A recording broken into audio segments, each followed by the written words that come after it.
Hi, Artpost Friends. Last week we looked at a sandpiper bird and we drew the most basic shapes of the bird, and we talked about proportions and outlines and how to make like the neck look like it's coming out from the body and not being right on top of the outline of the body. So we covered those things last week. This week, let's continue on, add some shading, and make this bird look a little more three-dimensional. And I'm going to begin by adding some three-dimensional shading in around this wing area here on the front of the bird. So the main wing starts about halfway on the body, and as you're shading something that is a rounded three-dimensional form, your movements of your arm and the way you draw your line also want to come around in like a three-dimensional rounded movement. So we want our lines to work with us and not against us in the feeling of round on his body. So I'm going to lay in the darkest shadows here. There's some really dark shadows here around the tail. And again, the tail feather is kind of flatter here. This could actually be the edge of the wing. For all you birders out there, you can correct me if I am mistaken. This could be a part of the wing. But I'm just following along with the colors that I see in the image that I'm watching here.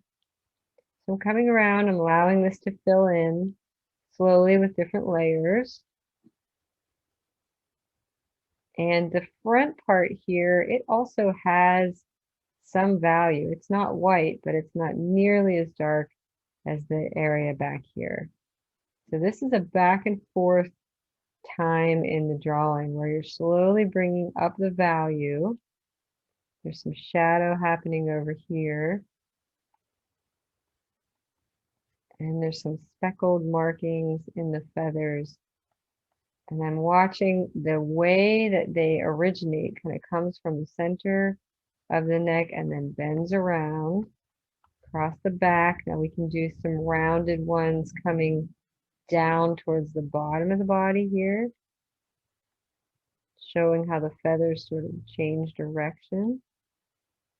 And again, we can add some shadow here towards the tail end. Across the back, in this case, there's also some darkness.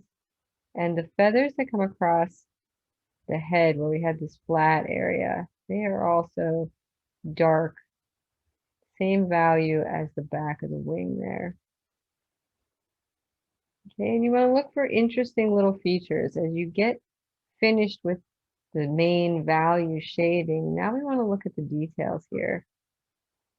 And you can start beginning to really draw those in a more formal way as you're getting towards the end of your shading.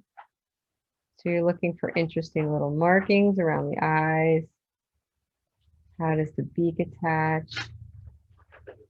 That sort of thing. And all around the eye, we had this one area that was really clean and white around that black center.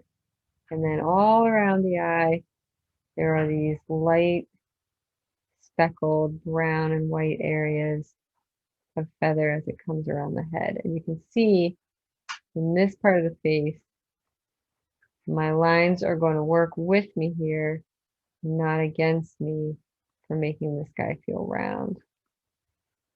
Okay, and we have some eraser work to do. He is not finished by any means. We can come down here in the legs and start to add some roundness to the knee joints along the shadow side. Again, on this leg, let's add some roundness here. Bring down the shadow side. And as we work together again next week, we may see the appearance of our blender tool and another eraser. But this is the next step in bringing up the value, adding some shading, creating some directional lines to help us find the form and the three-dimensional nature of our friend, the sandpiper.